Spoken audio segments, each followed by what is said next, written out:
काश्मीरी। अरे कमी वापर पण अस्सल वापर। MDH काश्मीरी लाल मिरची पावडर।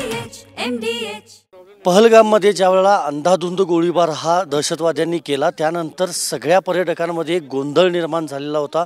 मिळेल त्या वाटेनं प्रत्येकजण वाट मिळेल तसं पहलगामच्या त्या मैदानामधून बाहेर पडायचा प्रयत्न करत होता आणि त्याच्या खाणाखुणा ज्या आहेत त्या आजही आपल्याला पाहायला मिळत आहेत। अक्षरशः ह्या चिखलामधून आपण पाहतोय किती तर लोकांचे हे पायाचे ठसे आहेत जे आपण या ठिकाणी पाहतोय। त्या रस्त्याने हे सगळे गेलेले आहेत। काही जणांचे चप्पल बूट हे आजही अडकलेले आहेत। पाठीमागं आपण पाहतोय एका दुकानातला जो तो बाज होता तो देखील या ठिकाणी अस्ताव्यस्त अशा पद्धतीने पडलेला आपण पाहतोय।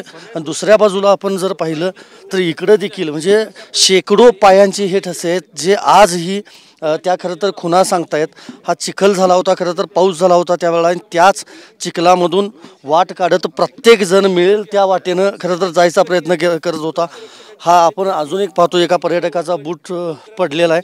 मी कॅमेरामॅनला विनंती करेन अजून इकडे यायचं कारण इथूनच खाली खरं तर उतरायचा जो रस्ता आहे तो खरं तर चालू होतो। हा संपूर्ण परिसर जर आपण पाहिला तर हा झाडांचा परिसर आहे आणि इथूनच चालत यायला लागतं। आत्ताही आपण पाहतो हे सुरक्षा दलाचे जे जवान आहेत ते या ठिकाणी गस्त घालतायत म्हणजे अजूनही या ठिकाणी सर्वसामान्य लोकांना परवानगी नाही आणि अशा पद्धतीनं नेमकं काय झालं असेल ह्याचा फक्त आपण विचार करू शकतो कारण लहान मुलं होती, वृद्ध लोक देखील होती, महिला होत्या आणि त्या सगळ्यांना ज्यावेळा गोळीबार हा झाला त्यावेळा अचानकपणे त्यांना प्रत्येकाला खरं तर जीव वाचवायचा होता। काही लोकांना अक्षरशः म्हणजे खांद्यावरून जे जखमी होते त्यांना देखील नेण्यात आलं आणि ह्या आपण पाहतोय अजूनही खुणा म्हणजे ह्या रस्ता जिथपर्यंत जाईल किंवा जिथपर्यंत चिखल आहे तोपर्यंत ह्या सगळ्या अशा खुणा पाहायला मिळतात। शेकडो लोकांच्या पायांचे हे सगळे ह्या खुणा आहेत खरं तर हे अशा पद्धतीनं सर्च ऑपरेशन जे आहे ते आत्ताही या संपूर्ण भागामध्ये सुरू आहे। अजून काही पुढं आल्यानंतर आपल्याला परिस्थिती समजू शकते।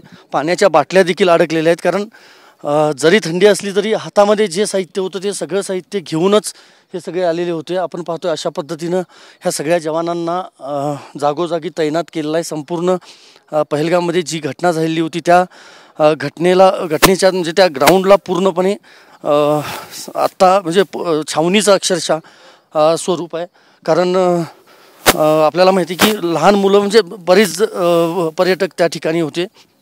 आणखी एक खूण मी तुम्हाला दाखवतो, खाली आल्यानंतर आपल्याला समजू शकेल।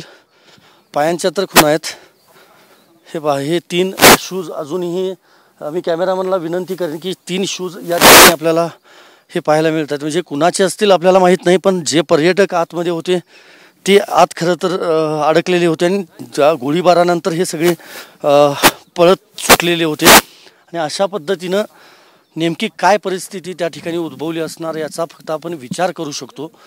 आतापर्यंत 26 लोकांचा मृत्यू झालेला आहे, जखमींवर अजूनही उपचार सुरू आहेत पण हा जो भ्याड हल्ला झाला ह्या भ्याड हल्ल्याचा जो बदला आहे तो घ्यावा लष्करानं सरकारनं अशीच आता प्रत्येक देशवासियाची भावना आहे। व्हिडिओ जर्नलिस्ट विनोद कुमारसह मी संदीप राजगोळकर, TV9 मराठी, पहलगाम। MDHचा किचन किंग मसाला किचन मध्ये असला तर आपण काहीही बनवू शकतो। वांग्याचं भरीत, आलू गोबी, भेंडी मसाला आणि भरपूर काही। MDH